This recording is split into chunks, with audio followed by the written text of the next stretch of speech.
Hi, I'm Monica Amadini. I'm full professor of education at the Faculty of Education of the Catholic University of Sacred Art of Milan and Brescia. I'm coordinator of the degree course on Science of Education and director of the Research Center on Family Education and Childhood Education. My presentation concerns educational poverty and museum experience. In a scenario of complexity, we need new, more interconnected strategies. In this sense, I present an experience of contamination for responding to specific social problems through education. The widespread diffusion of educational poverty, not simply attributable to economical aspects, invokes new approaches in order to reduce inequalities of opportunity, especially for the weakest subjects. Worldwide, in the last year, more than 70% of minors didn't carry out some activities, including going to theater or concert, visiting museums, archaeological sites or monuments, carrying out cultural activities. Educational poverty is a poverty specific to minors, defined as the deprivation by children and adolescents of the possibility of learning, experimenting, and freely developing skills and talents. In this scenario, places of cultures, museums in particular, can constitute a strategic guideline in the fight against educational poverty. I present an experience in which museums have been discovered as inclusive contexts, capable of hosting educational and aggregative activities for a special audience, families in a vulnerable situation with children aged from 0 to 6 years. Cultural integration is a piece often forgotten but fundamental to compose the wider mosaic of social inclusion. Museums as places of culture have the power to transmit important educational messages of inclusion, sense of community, dialogue among people, generation, and cultures. Access to museum is a matter essentially concerning the sphere of human rights. All children have the right to take part in cities' cultural affairs and to participate in culture in all its forms and expressions, not as consumers but as active and competent subjects. Children have the right to participate in art in all its forms and expressions, to be able to escape practicing cultural experiences and sharing them with family, beyond economic and social conditions. This project was tested in northern Italy, in Brescia, proclaimed with Bergamo the Italian Capital of Culture for 2023. Cultural and educational paths have been tested, aimed at contrasting inequalities through access to art. This original access to museum contexts represents a strategic action, both enhancing the cultural heritage and generating social inclusion. So the goals are allowing boys and girls to take part in cities' cultural affairs, regardless of socio-economic conditions, in order to guarantee everyone the right to culture, promoting the possibility of involving children and families in art in all its forms and expressions, making children and parents not mere consumers but active and competent subjects, enabling children to practice cultural experiences and share them with family, educational services, or the entire community, and empowering the sense of citizenship.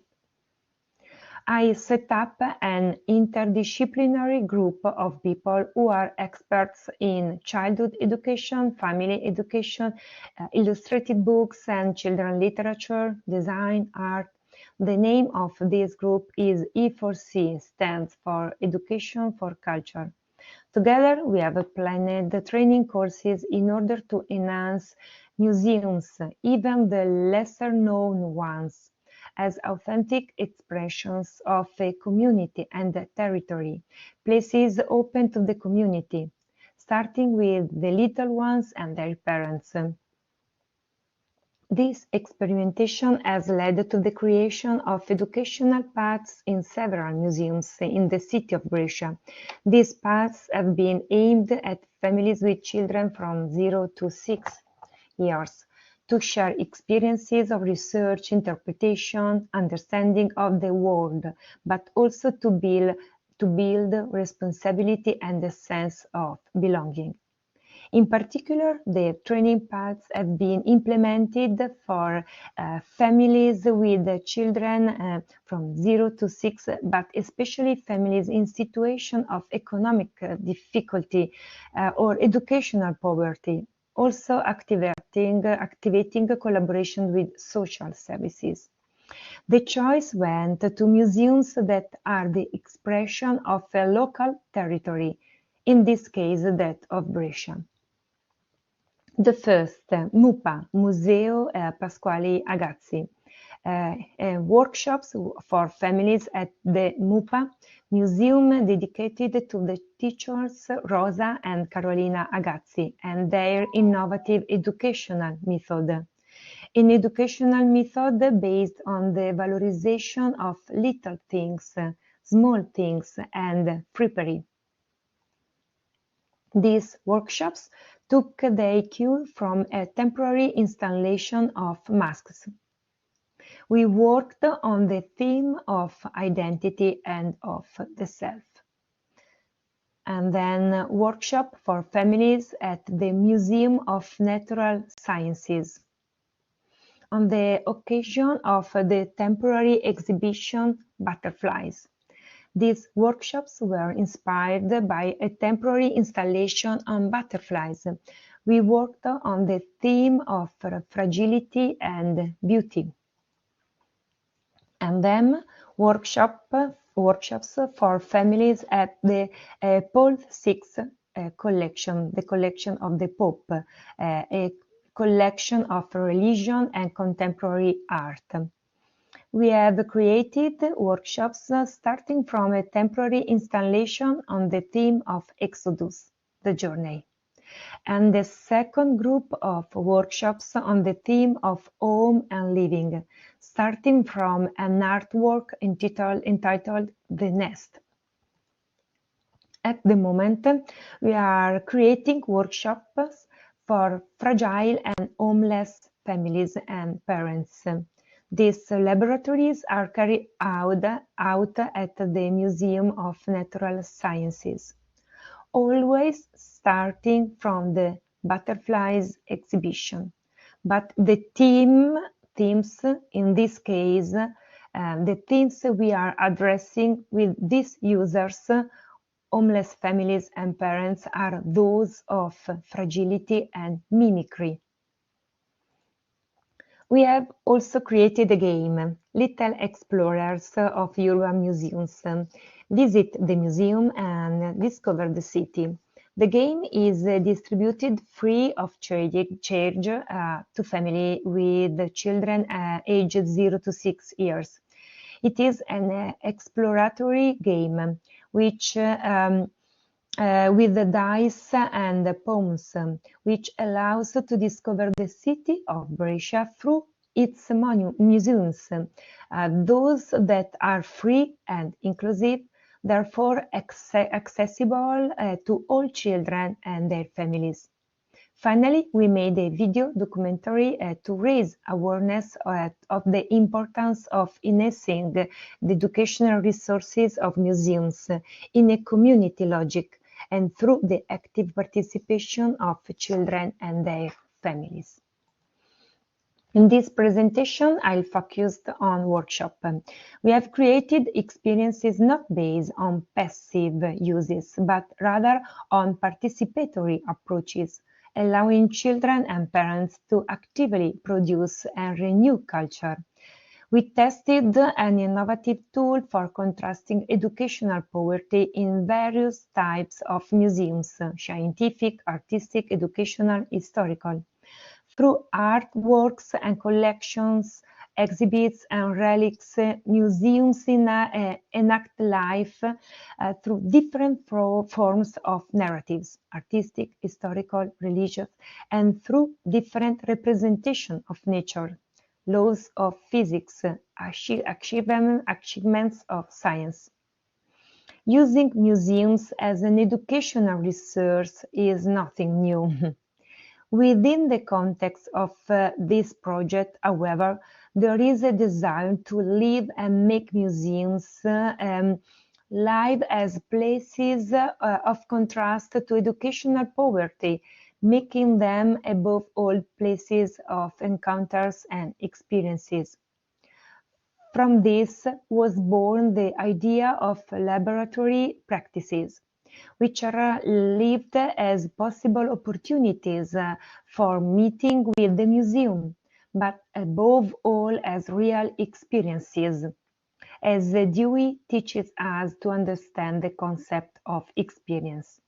We wanted to make our workshops opportunities to generate encounters with culture and cultures, but also opportunities to confront a story personal of the individual museum, the individual artist, the individual expert, but collective, the heritage of a community. From a practical point of view, in conducting the workshop, we experimented with a mixed interdisciplinary methodological approach, structured in 5 different phases. The one phase, the opening phase, that is the creation of the climate through narration, literacy suggestions. The second, the exploration phase, activities of active exploration and discovery of the museum. And then the third phase, reflective phase, artistic, sensorial re-elaboration activity.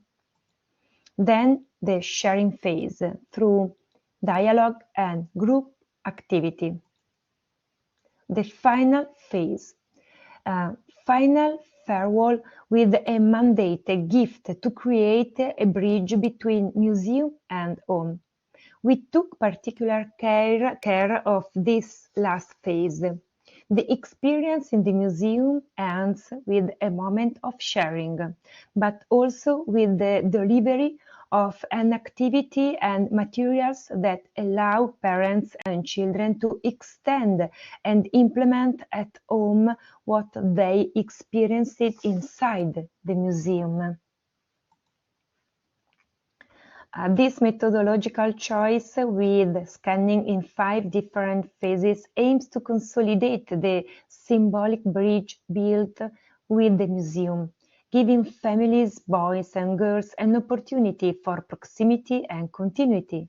It is an expedient that wants to make the cultural heritage received, visible, especially by those families who usually don't access these places.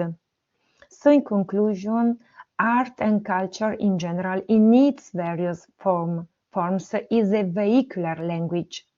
In an historical moment of exacerbation of various forms of educational poverty, but also of the emergence of new forms, an important contribution can come from places of culture, which can promote important educational messages of inclusion, sense of community, dialogue between people, generation, cultures. We have tried to make children and families discover the museum not only as a living place, but also as a social place, a place of community. We believe that in this perspective, museums can perform the educational function of making the community itself grow, contributing to the construction of a sense of community that is an extended sense of ourselves. It is certainly a small tool for collective cultural growth, but we wanted to offer an opportunity to make the museum, especially lesser known museums, but an expression of the community and the territory.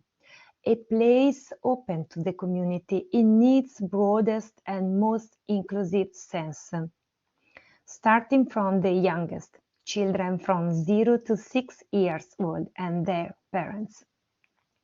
From an educational point of view, I believe that there are dimensions such as beauty, culture, knowledge that have an intrinsic value. They remind us that there is a sort of surplus compared to the mere dimension of profit. If we want to train a generation after ours, still capable of big dreams, it depends on the education that we are able to give today to the little ones. Thank you.